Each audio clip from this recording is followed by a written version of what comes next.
சேலம் மாவட்டம் சவுண்டம்மன் கோவில் திருவிழாவுக்கு அங்க வர பக்தர்களுக்கு அன்னதானம் அளிப்பதற்காக அருகில் இருந்த மண்டபத்தில் இருக்க 2வது மாடியில சமையல் அறை இருந்திருக்குங்க. அதில் சமையல் செஞ்சுட்டு இருக்கும் பொழுது திடீரென கேஸ் சிலிண்டர் லீக் ஆகி தீப்பற்றி எரிய ஆரம்பிச்சிருக்குங்க.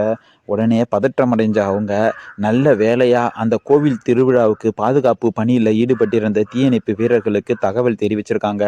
உடனடியாக விரைந்து போன தீயணைப்பு வீரர்கள் கிடக்கிற சணல் சாக்கை எடுத்து ஒரு தண்ணிக்குள்ள முழுவதுமா முக்கி எடுத்து அந்த எரியிற சிலிண்டர் மேலே போத்தி விட்டு ஃப்ளேம் ஆஃப் ஆனதும் ரெகுலேட்டர் ஆஃப் பண்ணிட்டு ஆஃப் பண்ணி முடிச்சாலும் அங்கே ரெகுலேட்டர் கனெக்ட் பண்ணியிருந்த ஓஸ் பைப்பு எரிஞ்சுக்கிட்டே இருந்ததுங்க. அதனுடைய ஹீட்டை குறைக்கிறதுக்காக தண்ணி மொண்டு மொண்டு ஒரு வீரர் ஊற்றிக்கிட்டே இருக்காருங்க. இன்னொரு வீரர் அதில் இருக்கிற ரெகுலேட்டரையும் ஆஃப் பண்ணிட்டு அந்த தீயை முழுவதுமாக கட்டுக்குள்ளே கொண்டு வந்திருக்காங்க. இந்த சம்பவம் நடக்கும்பொழுது தீயணைப்பு வீரர்கள் அருகிலே பாதுகாப்பு பணியில் ஈடுபட்டு இருந்ததால விரைவாக பெரும் விபத்து தடுக்கப்பட்டிருக்கிற அனைவருமே இந்த சிலிண்டர் ஃபயர் ஆச்சுன்னா எப்படி அதை அணைக்கணுன்ற விஷயத்தை தெரிஞ்சுக்க வேண்டியது முக்கியங்க.